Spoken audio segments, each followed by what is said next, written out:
Assalamualaikum and hello. Let's continue with introduction to mole concept for subtopics 1.2. So in this subtopic, these are all the learning outcomes that you have to understand. Quite a lot, but we are going to focus about the introduction to mole concept in this video. When we talk about mole concept, it is about a calculation. If you want to make an easy calculation, usually we will group objects into a defined units.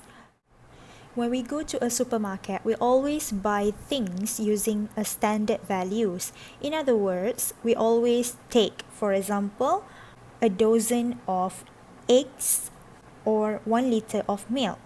1 dozen means 12 of something. These are the terms used in our everyday life. But what if I want to measure something in terms of the number of tiny particles present in it? Let me explain this in details. For example, you take a look at this gold. Can you guess how many gold atoms are present in this? Or maybe, looking at this glass of water, how many water molecules present in it? You will probably say that it's practically impossible to calculate the number of atoms or molecules in these examples.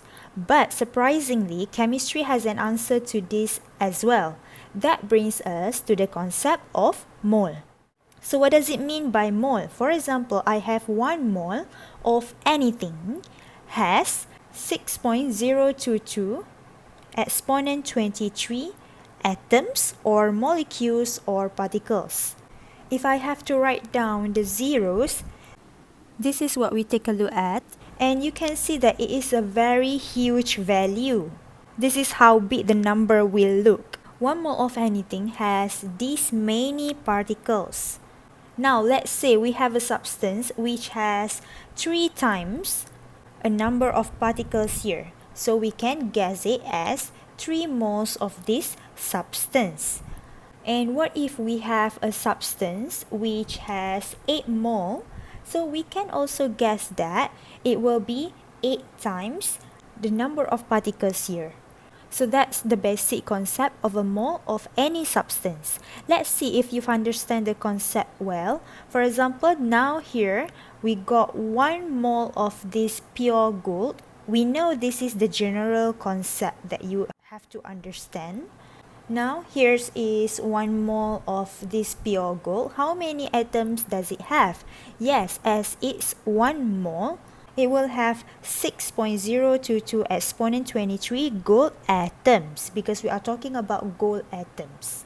Similarly, if we have 1 mole of pure water, so this is the general one. If I got 1 mole of pure water, it same goes for the value, which will be 6.022 exponent 23 water molecules. So right now we are referring to molecules. So the subject behind can be atoms or molecules or particles. It depends on the questions given to you. So is this how we define 1 mole? 1 mole can be 6.022 exponent 23 atoms, molecules, or particles. Well, that's the simplest way to understand it. However, we have just understood the concept of mole in simple words, but we aren't yet to take a look at the scientific definition of the mole. What's this number we refer to? 6.022 exponent 23. So you have to know more about this. So let's go to the scientific definition of mole. A mole is defined as the amount of substance which contains equal number of particles, which can be atoms, molecules, or ions, as there are atoms in exactly 12.00 gram of carbon-12. Yes, even I didn't even understand it when I read it for the first time. So let me break it down for you. So what we have on the screen right now is 12 grams of carbon-12. For information, carbon-12 is one of the isotopes of carbon. And now, 12 grams of carbon is what was taken as a standard. What's so special about this? Can you guess the number of atoms here? Yes, it will be 6.022 exponent 23 atoms. Now that you've understood this, let me repeat the definition for you.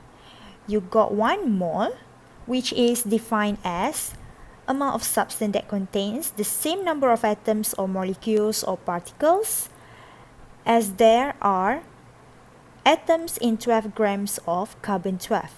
Did you understand the definition now? It consists of 2 simple parts actually. The first one is the same number of atoms or molecule or particle, and the second part is atoms in 12 grams of carbon-12. So the number of particles, for example, I have this one in 1 mole equals to number of atoms in 1 mole of carbon-12. Many people get confused when it comes to the concept of mole. Let's take many more examples to be absolutely sure. How about taking the same example of gold and water? For example, now I have atoms in 1 mole of gold, which will be equal to atoms in 12 grams of carbon-12. That is the standard that we use for comparison between gold and carbon-12. So, if I want to compare with the number of atoms, I will write it down as 6.022 exponent 23 gold atoms, which will be equal to 6.022 exponent 23 carbon atoms. Now, let's use pure water as our example. So, if you want to find out the atoms in 1 mole of water, we know from the definition it will be the same with the number of atoms in 12 grams of carbon-12. So I can know that the number of molecules for water in 1 mole is 6.022 exponent 23. And it will be also equal to 6.022 exponent 23 atoms of carbon-12. So remember, the definition uses carbon-12 as a standard, and it is used to compare the number of atoms or molecules or particles present in a substance. So what's the mystery behind this number?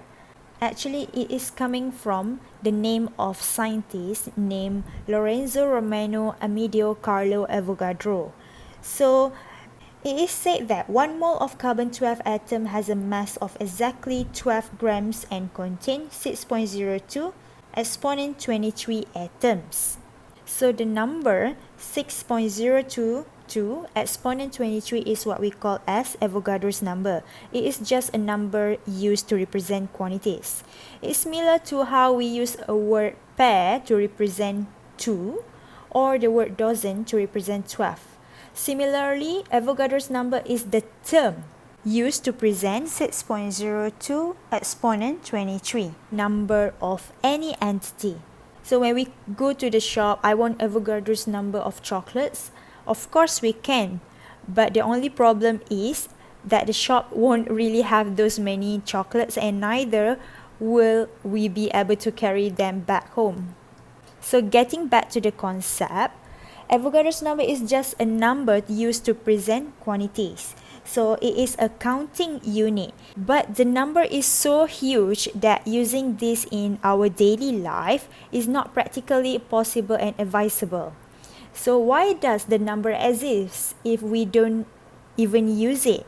Yes, the number is not commonly used in daily life by us. However, it comes to the rescue of chemists to work with atoms, molecules, electrons, and many such small entities. That is the reason why it is used to calculate 1 mole of any substance. So if we want to do the relationship between Avogadro's constant and number of particles, which can be ions, atoms, or molecules, you can refer to this slide where I put the simple formula to show the relationship between them. Let's try for a few examples. For example, I have 1 mole of hydrogen atom. This is H.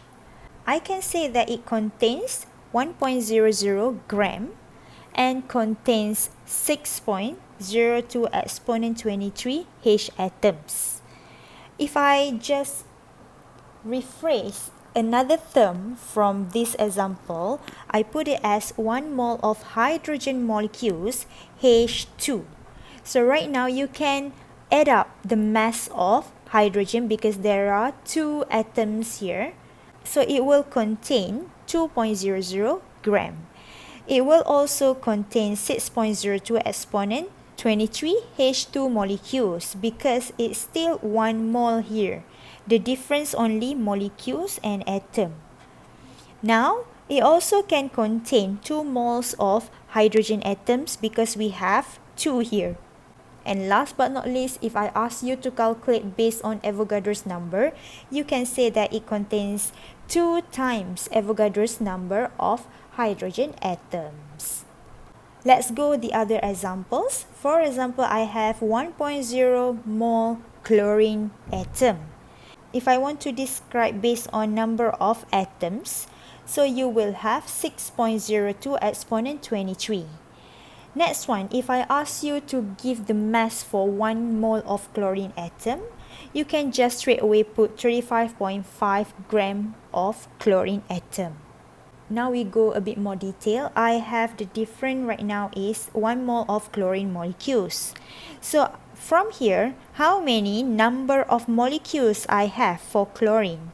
I can say it as Avogadro's number 6.02 exponent 23 chlorine molecules. The next one for the mass, I can put it as 71.1 gram of Cl2.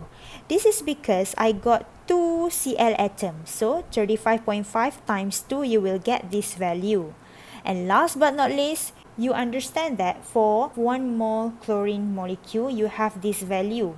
Now, from molecule, it asks you to be more specific based on atoms. So in chlorine molecule, the formula is Cl2.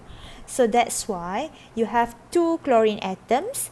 So your Avogadro's number will be multiplied by 2 for chlorine atoms. So this is where the question asks you about number of chlorine atoms. And last but not least, you have 1 mole of ammonia, NH3. So we know this is a molecule. So if the question asks you the number of NH3 molecules, you can say it as 6.02 exponent 23 ammonia molecule for 1 mole of it. Next, it asks you about atoms. So atoms, you have to calculate how many atoms in NH3 formula. You got 1 nitrogen and 3 hydrogen. The total number of atoms is 4. So 4 atoms, you must multiply with Avogadro's constant. You will have this one. Next, it asks you specifically for nitrogen atom. You got 1 nitrogen, so only Avogadro's number 6.02 exponent 23 nitrogen atom.